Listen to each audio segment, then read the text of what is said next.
कभी एक समय राजू नाम का एक दयालु किसान रहता था। उसके पास एक छोटी सी झोपड़ी थी जिसकी छत सूखी घास से बनी थी। राजू बड़ा ही गरीब किसान भी था, पर उसने अपनी गरीबी से कभी हिम्मत नहीं हारी थी। राजू अपने खेतों में बहुत मेहनत किया करता था। उसकी मेहनत से ही इस साल उसका खेत सब्जियों से भरा हुआ था। मोटे लाल टमाटर, भगवान, इस बार तो हमारा सब्जी अच्छी हुई है। कुरकुरी हरी बीन्स और चमकदार बैंगनी बैंगन। राजू हर दिन बहुत मेहनत करता था, अपने पौधों को सींचता था और घास निकालता था। लेकिन इस साल बारिश के बादल लुका छिपी खेल रहे थे। सूरज एक विशाल गर्म दीपक की तरह चमकता था, जिससे जमीन सूख जाती थी और सब्जियां प्यासी हो जाती थीं। राजू चिंतित था, बारिश के बिना उसकी सब्जियां नहीं उग पाएंगी और उसके पास बाजार में बेचने के लिए पर्याप्त फसल भी नहीं होगी।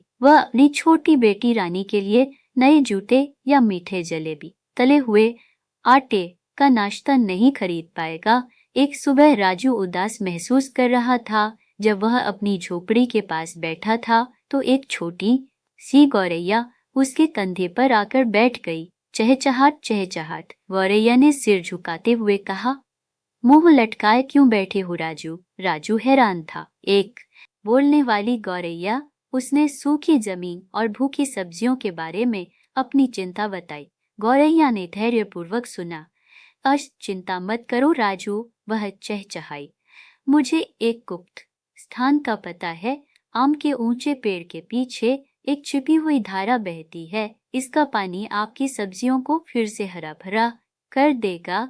राजू की आंखें चमक उठीं। उसने गौरैया को धन्यवाद दिया और उसकी बताई हुई बातों का पालन किया। सबसे ऊंचे आम के पेड़ के पीछे उसने एक जगमगाती धारा देखी, ठीक वैसे ही जैसा गौरैया ने कहा था। राजू ने अपनी बाल्टी को ठंडे पानी से लिया और वापस अपने खेत की ओर दौड़ पड़ा। उसने ध्यान से प्रत्येक प्यासे पौधे के चारों ओर पानी डाला।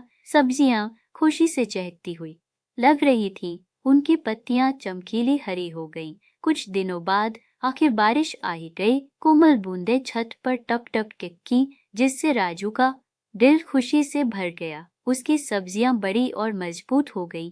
चुनने के लिए तैयार, राजू ने अपने ताजे फल सब्जियां बाजार में बेची। उसकी मुस्कान सूरज की तरह चमक रही थी। उसने रानी के लिए नए जूते और जलेबियों का एक बड़ा डिब्बा खरीदा। मददगार गौरैया और छिपी हुई धारा की बदौलत सभी ने एक स्वादिष्ट भोज का आनंद लिया। उस दिन से राजू कभी भी छोटी गौरैया की दयालुता और छिपी हुई धारा के जादू को नहीं भूला। वह जानता था कि भले ही चीजें मुश्किल लगती हैं, वहाँ हमेशा थोड़ा जादू खोजने के लिए इंतजार कर रहा होता है। पसंद आई होगी ऐसी ही कहानी सुनने के लिए जुड़े रहिए हमसे। हम जल्द ही मिलते हैं एक और नई कहानी के साथ। तब तक के लिए धन्यवाद।